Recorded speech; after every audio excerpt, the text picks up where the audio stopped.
Hello दोस्तों, आप सभी का स्वागत है मेरे यूट्यूब चैनल में। आज की कहानी है तुम मेरा जुनून हो, भाग 30। अभिषेक ने तान्या की बातों को सुनकर हैरानी से उसकी तरफ देखा। तान्या की नज़रों में उसे सना के लिए नफरत साफ दिखाई दे रही थी। हालांकि अभिषेक समझ नहीं पाया कि ये नफरत क्यों थी। वहीं तान्या ने गुस्से से मुठ्ठियां भींच ली और सोचा, सना, मैंने तुम्हें सबक सिखाने के लिए ईशान के साथ तुम्हारी तस्वीर वायरल की थी। मैंने सोचा था कि ईशान तुम्हें छोड़ेगा नहीं, क्योंकि उसे लड़कियां नहीं पसंद। उस तस्वीर को देखकर और फैंस के कमेंट को देखकर ईशान अपनी बदनामी बर्दाश्त नहीं कर सकता।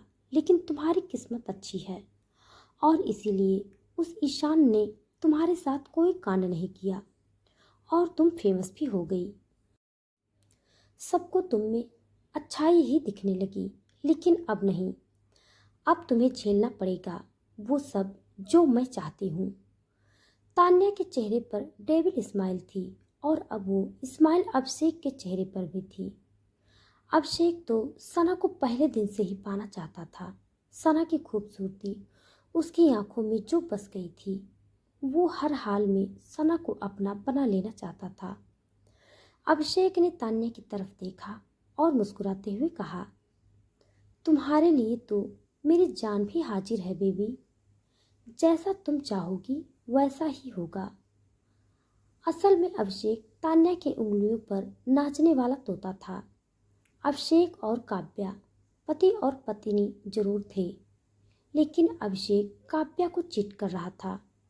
तान्या काव्या की फेवरेट एम्प्लॉय थी। काव्या को तान्या का सच नहीं पता था। तान्या और अभिषेक एक दूसरे को देखते हुए सना को अपने जाल में फंसाने का तरीका सोचने लगे। यहाँ तो अभिषेक के दोनों हाथ में लड्डू था। उसकी बीवी काव्या चाहती थी कि अभिषेक सना के साथ संबंध बनाए और उसे बच्चा पैदा करके दे, जबकि उसकी गर्लफ्रेंड तान्या चाहती थी कि अभिषेक सना की इज्जत को तार तार कर दे। इधर सना और प्रिया एक केबिन में बैठे अपना काम कर रहे थे और कुछ देर बाद वो दोनों न्यूज की तलाश में चले गए। प्रिया देख रही थी कि सना कई दिनों से चुपचाप रह रही थी और कोई बातचीत नहीं कर रही थी। आज हफ्ते भर से भी ऊपर हो गया था और उसकी खामोशी खत्म होने का नाम नहीं ले रही थी। प्रिया कार ड्राइव कर रही थी और सना चुपचाप बैठी थी। अब शाम हो चली थी और वो दोनों अपना फील्ड वर्क पूरा कर कार में वापस अपने घर के लिए निकल गई थी। प्रिया सना को उसके किराए के घर पर छोड़ने जा रही थी। सना कार से बाहर देख रही थी। तभी सना का फोन वाइब्रेट हुआ। सना ने अपने फोन पर ध्यान नहीं दिया, लेकिन प्रिया ने देखा स्क्रीन पर के अक्षर फ्लैश हो रहा था। कॉल कट गया और दोबारा बजने लगा। सना ने अब भी ध्यान नहीं दिया तो प्रिया ने उसे कहा, सना। प्रिया की आवाज़ सुनकर सना ने प्रिया की तरफ देखा। प्रिया ने उसे अपनी तरफ देखता पाकर कहा, क्या हुआ तुम्हें? तुम्हारा फ़ोन बज रहा है, तुम कहाँ खोई हो? फ़ोन? सना ने स्क्रीन की तरफ देखा। अभी भी स्क्रीन पर के लेटर फ्लैश हो रहा था। उस लेटर को देखकर सना की आंखों में चमक और चेहरे पर स्माइल आ गई, लेकिन केवल 1 मिनट के लिए। असल में सना इस कॉल का कब से इंतज़ार कर रही थी। ये करीम की कॉल थी जो उसने के नाम से सेव कर रखा था। सना ने स्क्रीन की तरफ देखा और रिंग बजने दिया। प्रिया देख सकती थी कि कैसे इस नाम के फ्लैश होते ही उसके चेहरे पर चमक आई थी। प्रिया ने रिंग खत्म होने का इंतज़ार किया और ड्राइव करती रही। तभी रिंग बंद हो गई। तब ड्राइव करते हुए प्रिया ने पूछा, ये के कौन है?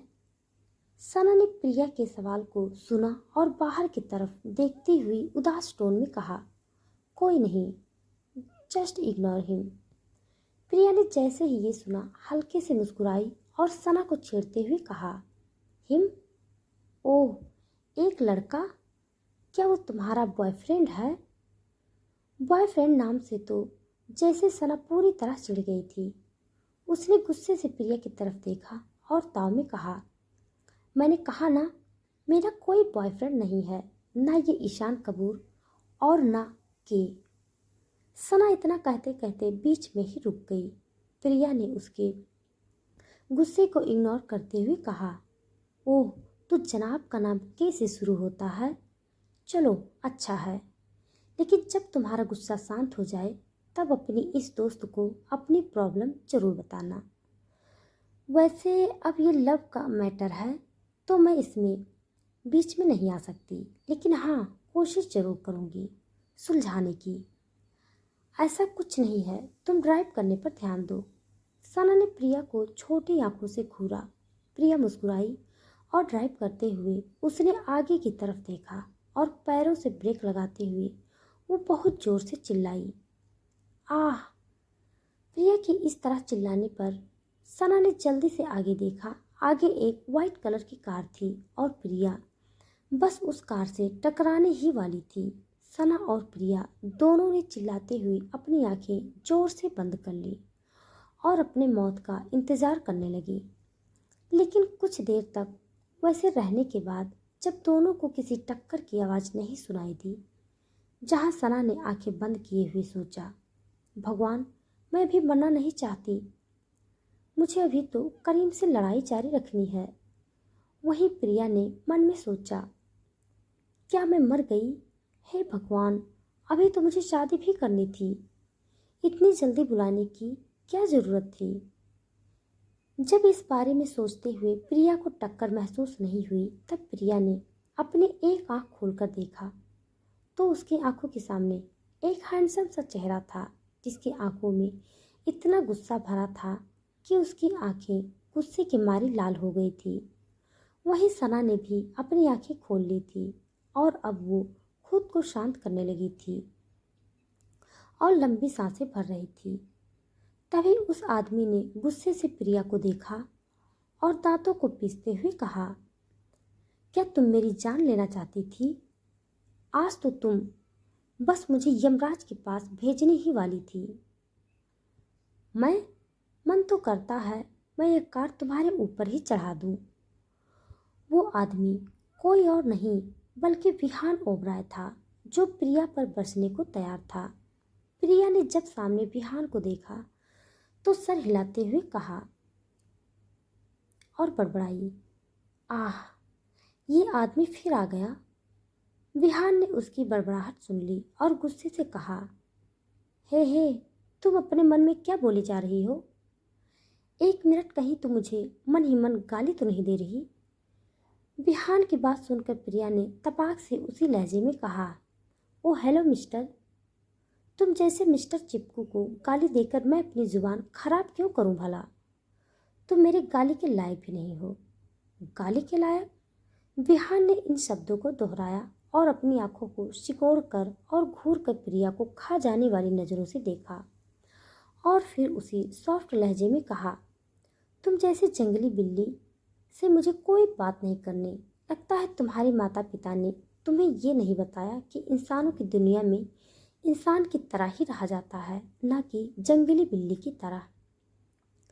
प्रिया ने उसे घूरा और आगे हाथ बढ़ाकर उसे पकड़ना चाहा तो विहान पीछे हो गया और कहा, इतनी ही अकड़ है ना तो कार से बाहर निकलो, फिर बताता हूँ कि पकड़ते कैसे हैं। विहान की बात सुनकर प्रिया और सना की आंखें बड़ी हो गई। सना ने देखा ये मिस्टर विहान ओबराय, जो इतने पैसों वाला आदमी था, वो किसी नॉर्मल इंसान की तरह प्रिया से तू मैं कर रहा था। सना, जो अब चोट लगने के डर से बाहर निकल आई थी, उसने हल्की सी आह भरी और आराम से दोनों बाजुओं को फोल्ड कर सीने से चिपकाकर प्रिया और विहान की लड़ाई देखने लगी। वहीं प्रिया ने जैसे ही कार से बाहर निकलना चाहा, विहान ने कार के दरवाजे पर अपने हाथ रख दिए, जिसे प्रिया खोल नहीं पा रही थी। वो विहान पर चिल्लाई, बेकार आदमी, मुझे बाहर आने दो, आज तो तुम्हें मैं कच्चा चबा जाऊंगी। प्रिया की बात सुनकर विहान ने सना की तरफ देखा और उसी लहजे में उसने कहा, मिसेज कपूर, क्या आपकी दोस्त को आपने अपने जैसी तमीज़ नहीं सिखाया है?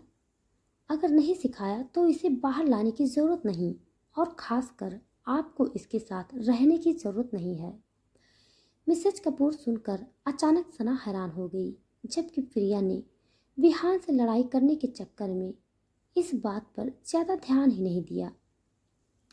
बोलने के बाद विहान को याद आया कि उसने अभी भी क्या कहा, इसीलिए उसने जल्दी से अपनी गलती सुधारी और कहा, मिस गुप्ता, आपको ये जंगली बिल्ली मिली कहाँ से?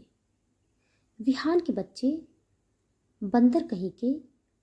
जंगली बिल्ली सुनते ही प्रिया अब उस पर चढ़ गई। विहान ने गुस्से से प्रिया की तरफ देखा, जो कार के अंदर बैठी बाहर निकलने की कोशिश कर रही थी और चेहरे पर उसके बाल हौले से पड़ रहे थे और उसके होंठ स्लो मोशन में हिल रहे थे। एक पल के लिए विहान की नज़रें प्रिया के होठों पर जा टिकी, लेकिन उसने जल्दी से अपना सर झटका और इस बुरे ख्याल से बाहर आ गया। तब तक सना भी दूसरी साइड से कार के बाहर आ गई थी। सना को बाहर आया देखकर विहान ने कार का दरवाज़ा छोड़ दिया, जो प्रिया की तरफ था। प्रिया भी अब बाहर आ गई। विहान ने अब प्रिया को इग्नोर किया और सना की तरफ देखते हुए फुल रिस्पेक्ट के साथ कहा, मिस गुप्ता, आपको आपके डैड ने याद किया है और वो चाहते हैं कि आप जल्द से जल्द घर पर पहुंचिए। आने वाले 2 दिनों में मैडम का बर्थडे है और सब चाहते हैं कि आप उनके साथ रहें। विहान की बात सुनकर सना कंफ्यूज हो गई। ये विहान किस डैड के बारे में बात कर रहा था? कंफ्यूज और सवालिया नज़रों से सना ने विहान की तरफ देखा। प्रिया ध्यान से विहान और सना की बात सुन रही थी और उन दोनों को देख रही थी। विहान ने देखा कि सना उसकी बातों को समझ नहीं पा रही थी, तो उसने फिर उसे समझाने के लिए बात को घुमाते हुए कहा, हाँ, इस बार पार्टी कहीं और हो रही है। मैं एक काम करता हूँ, आपको लोकेशन व्हाट्सएप कर देता हूँ। आपको पार्टी लोकेशन में पहुँचने में आसानी होगी। ओह हाँ, ये अच्छा आइडिया है मिस्टर विहान। सना ने भी इस्माइल करते हुए कहा और मन में सोचा, ये बंदा काफ़ी स्मार्ट है। हाँ, आखिर ये असिस्टेंट किसका है? उस खड़ूस घमंडी करीम का। विहान ने जल्दी से अपना फ़ोन निकाला और सना की तरफ अपना फ़ोन बढ़ाते हुए कहा, अपना नंबर टाइप कर दीजिए प्लीज़। सना ने जल्दी से अपना नंबर विहान के साथ शेयर किया। विहान ने वहाँ खड़ी खड़ी ही सना की व्हाट्सएप पर एक लोकेशन सेंड किया और साथ में एक मैसेज भी टाइप किया और सेंड कर दिया। सना ने कहा, यस, मुझे मिल गया है, मैं देख लूँगी। अब आप जा सकते हैं मिस्टर विहान। जी गुड नाइट, विहान ने सना से कहा और फिर प्रिया की तरफ देखकर व्यंग से मुस्कुराते हुए कहा, बाय जंगली बिल्ली, फिर मुलाकात होगी। विहान के इतना कहते ही सना को हंसी आ गई और फिर विहान और सना दोनों हंस पड़े, जबकि प्रिया चिढ़ गई और उसने विहान को पीछे से देखा और चिढ़ते हुए चिल्लाकर कहा, भाड़ में जाओ चिपकू कहीं की। सना उन दोनों की नोक झोंक देखकर इस्माइल करने लगी। विहान वहां से अपनी कार में बैठा और चला गया। उसके जाने के बाद सना और प्रिया वापस कार में बैठ गई। कार को फिर से ड्राइव करते हुए प्रिया ने सना से पूछा, ये मिस्टर चिपकू है कौन? क्या ये तुम्हारा कोई रिलेटिव है? ऐसा ही समझ लो, सना ने कहा। ओह, तो तुम बताना नहीं चाहती? कोई बात नहीं, मैं समझ सकती हूँ तुम बड़े लोगों की बड़ी बातें, प्रिया ने कहा और मुंह बना लिया। सना ने उसकी तरफ देखा और उसके सर पर चपत लगाते हुए कहा, ऐसी कोई बात नहीं है, वो मेरे परिवार का हिस्सा ही है, समझो। असल में प्रिया को पता था कि सना गुप्ता परिवार की बेटी है, जो पहले ही प्रिया के परिवार से काफ़ी अमीर था और इसीलिए प्रिया को लगा कि विहान ने सना के डैड यानी मिस्टर गुप्ता के बारे में बात की होगी और सना के लिए आम बात होगी। लेकिन प्रिया ये नहीं जानती थी कि विहान ने सना के डैड नहीं बल्कि करीम के डैड के बारे में बात की थी। और 2 दिन बाद करीम की मॉम यानी दिव्या जी का जन्मदिन था और वो अपनी बहू से मिलना चाहती थी। इतने दिनों बाद करीम ने भी सना को इसीलिए कॉल किया था ताकि वो सना से हुई अपने समझौते की शादी को याद दिला सके। लेकिन जब सना ने कॉल नहीं रिसीव किया तो उसने विहान को भेजा और विहान उससे यहाँ पर इस तरह मिला। कुछ देर बाद आखिर प्रिया ने सना को उसके घर के पास वाले रोड पर ड्रॉप किया और चली गई। सना अपने फ्लैट पर पहुंची और दरवाज़ा खोलकर अपने बैग को छोटे से पुराने सोफे पर रखा और धम से उस पर बैठ गई। उसने अपनी नज़रें इधर उधर घुमाई और अपने छोटे से फ्लैट को बेतरतीबी से बिखरे हुए देखा और आह भरी। हाँ, अब ये साफ भी करना पड़ेगा क्या? सना ने दीवार पर टंगी माँ की तस्वीर को देखा और एक गहरी सांस लेते हुए उठ खड़ी हुई। उसने कुशन को उठाकर वापस सोफे पर सेट कर दिया। टेबल से जूठे कॉफी मग हटा दिए जो न जाने कब से वहां पर थे। उस जगह को साफ करते हुए सना ने दीवार पर टंगी अपनी माँ से करीम की शिकायत करते हुए कहा, देखो माँ, ये सारे अमीर आदमी एक जैसे ही होते हैं। मैंने सोचा था आपका दामाद अच्छा है, लेकिन वो अच्छा नहीं है। एक नंबर का बेकार आदमी है। उसने मुझे मनाना तक जरूरी नहीं समझा और तो और उसने मुझ पर शक किया। माना कि मैं साहिब से प्यार करती थी, लेकिन जब से मैंने उस आदमी से शादी की है तब से मैंने किसी पराये मर्द के बारे में सोचा तक नहीं। और उसे लगता है मैं उसके भाई पर लाइन मार रही हूँ। सना को इस बारे में सोचते हुए गुस्सा आया और याद भी आया कि विहान ने उसे कुछ मैसेज किया था। सना ने जल्दी से व्हाट्सएप खोला तो देखा उस पर लोकेशन के बजाय एक मैसेज था। उसमें लिखा था, मिसेज कपूर, क्या आप चाहती हैं कि मैं अपनी नौकरी से निकाल दिया जाऊं? प्लीज़ बॉस का कॉल पिक कीजिए वरना आज तो मैं गया। उस मैसेज के साथ विहान ने आंसू भरी इमोजी भी सेंड की थी। ये विहान भी काफ़ी डिसेंट बंदा था। सना को उस पर तरस आया और उसने उस पर तरस खाते हुए खुद से कहा, मिस्टर विहान, अब इसमें मेरी गलती नहीं है कि आप उस करीम के असिस्टेंट हैं। अब असिस्टेंट आप हैं तो आप देखिए अपना, मुझे क्या। सना ने फ़ोन को साइड में फेंका और खुद के लिए खाना बनाने जाने ही वाली थी कि उसका फ़ोन फिर बजा। अब भी करीम का ही था, लेकिन सना ने जानबूझकर कॉल पिक नहीं की। फ़ोन 3 बार बजा। सना ने उसे इग्नोर करते हुए वहाँ से चली गई और किचन में गई। उसका किचन तो उसके रूम से भी ज़्यादा गंदा था। किचन को देखकर सना ने मुंह बनाया और बड़बड़ाई, ओह गॉड, इस किचन में तो कोई चूहा भी खाना ना खाए, इतना गंदा किचन। सना ने बेबसी से सर हिलाया। पिछली बार जब वो इस घर में आई थी तब उसने जो भी बनाया और खाया था वो सब ऐसे ही पड़ा हुआ था। सना को अब खुद पर गुस्सा आ रहा था कि वो इतनी लापरवाह कैसे हो सकती थी। सना ने मन मार कर किचन के प्लेटफॉर्म को खाली किया और उसे धुला। उसने गैस स्टोव भी धुला और बेसिन में पड़े गंदे बर्तनों को भी धुला। सना ने कपड़ों से उन सभी खाली डिब्बों को साफ किया। उसमें केवल थोड़ा थोड़ा अनाज था। उन डिब्बों को देखते हुए सना ने कहा, अब आजकल में मेरी सैलरी आ जाएगी तब मैं इन सभी डिब्बों को भर दूंगी। इतना सोचते हुए सना खुश हो गई। लगभग आधे घंटे के बाद सना ने अपना किचन साफ कर लिया था और अब उसे काफ़ी भूख लग रही थी।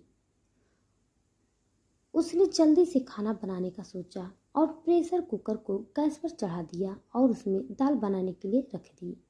सना ने अपने कान में ईयरफोन लगाए और म्यूजिक प्ले करके सुनते हुए टोकरी से सब्जियां निकाल रही थी।